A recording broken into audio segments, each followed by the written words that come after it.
대동맥이 늘어나게 되면 대동맥의 벽은 점차 얇아지게 되고, 이렇게 얇아진 대동맥 벽은 혈압이 올라가는 상황에서 예상치 못하게 파열되게 됩니다.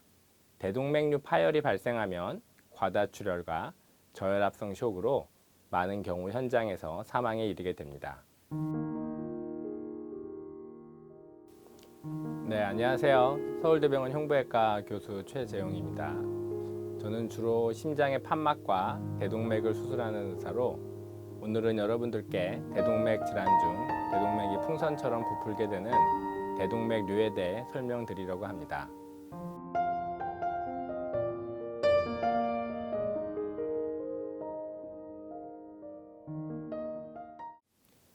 대동맥은 심장에서 시작하여 우리 몸 전체에 혈액을 보내는 가장 큰 혈관으로, 대동맥에서부터 머리, 팔, 간, 신장, 다리 등 우리 몸 전체로 보내는 혈관들이 갈라져 나오게 됩니다.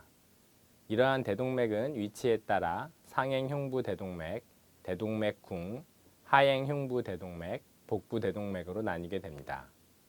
대동맥류는 환자분들께서 건강검진 등에서 가장 많이 접하시게 되는 대동맥 관련 질환으로, 어떠한 이유에 의하여 대동맥이 정상적인 크기의 1.5배 이상 늘어나게 되는 질환을 말합니다. 일반적으로 이러한 질환은 고혈압과 관련이 있는 것으로 알려져 있으며, 그 외에 이상지혈증, 흡연과의 연관성이 알려져 있습니다. 이러한 요인 외에도 유전적인 소인 역시 대동맥류의 발생에 연관이 있는 것으로 알려져 있으며, 가장 흔한 유전적 질환은 말판증후군이 있겠습니다. 따라서 만약 대동맥류로 진단을 받는 환자분들이 있다면 우선적으로 혈압과 이상지혈증을 세밀하게 조절하시고 금연과 금주를 하는 것이 대동맥 확장 속도를 늦추기 위한 1차적인 치료가 되겠습니다. 이러한 대동맥류가 문제가 되는 이유는 환자분들도 충분히 예상하실 수 있을 것이라고 생각됩니다. 대동맥이 늘어나게 되면 대동맥의 벽은 점차 얇아지게 되고, 이렇게 얇아진 대동맥 벽은 혈압이 올라가는 상황에서 예상치 못하게 파열되게 됩니다. 대동맥류 파열이 발생하면 과다출혈과 저혈압성 쇼크로 많은 경우 현장에서 사망에 이르게 됩니다. 하지만 이러한 심각한 위험성에도 불구하고 많은 환자분들에게 있어 이런 대동맥류의 위험성은 잘 체감되지 않는 부분이 있습니다. 이유는 대동맥류가 증상을 발생시키는 경우가 매우 드물기 때문입니다. 대동맥류는 흉통, 복통, 쉰목소리가 생기거나 복부에서 박동성 덩어리가 만져지는 증상 등을 일으킬 수 있지만, 크기가 많이 커진 뒤에도 증상을 만들지 않는 경우가 많습니다. 의사들이 특정 병에 대해 이야기할 때 침묵의 살인자라는 이야기를 많이 합니다. 저는 이 이야기를 들을 때마다 대동맥류만큼 이것과 잘 어울리는 질병은 없다는 생각을 자주 합니다. 증상이 없다고 하여 대동맥류에 대해 전문가의 진료 없이 지켜보시거나 전문가의 치료 권유를 무시하여 대동맥류 파열이 발생하게 되면 그 이후 결과는 돌이킬 수 없는 상황이 발생할 수 있습니다. 대동맥류로 진단되었다고 해서 모든 대동맥류를 수술적으로 치료하지는 않습니다. 대동맥이 일정 크기 이상으로 커지기 전까지는 앞에서 말씀드린 것과 같이 혈압과 이상지혈증에 대한 조절을 하면서 주기적인 영상 검사를 통해 대동맥의 상태 변화를 확인하게 됩니다.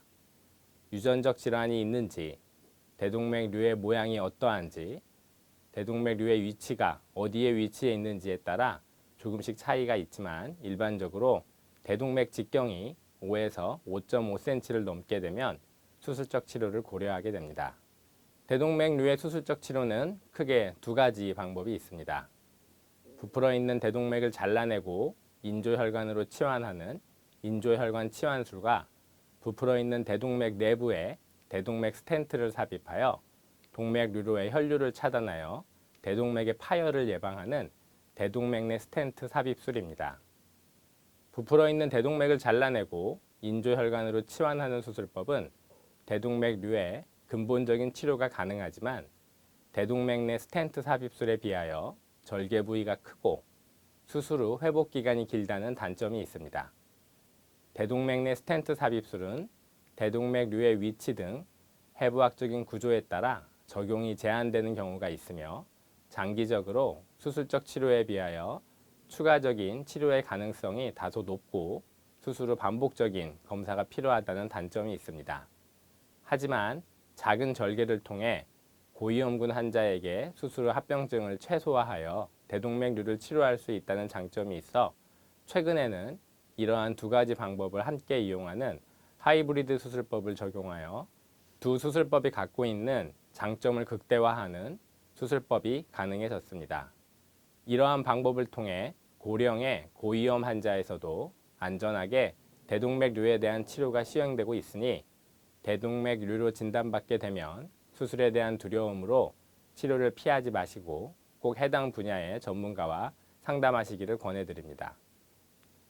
앞서 말씀드린 대로 대동맥류는 대부분의 경우 증상이 없기 때문에 이를 발견하고 치료하기 위해서는 주기적인 건강검진이 무엇보다 중요합니다.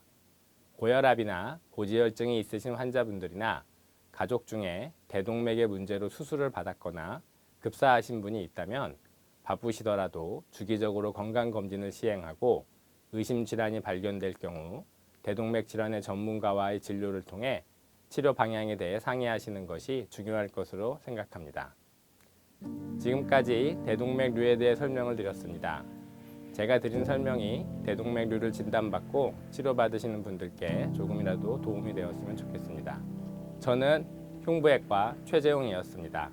감사합니다.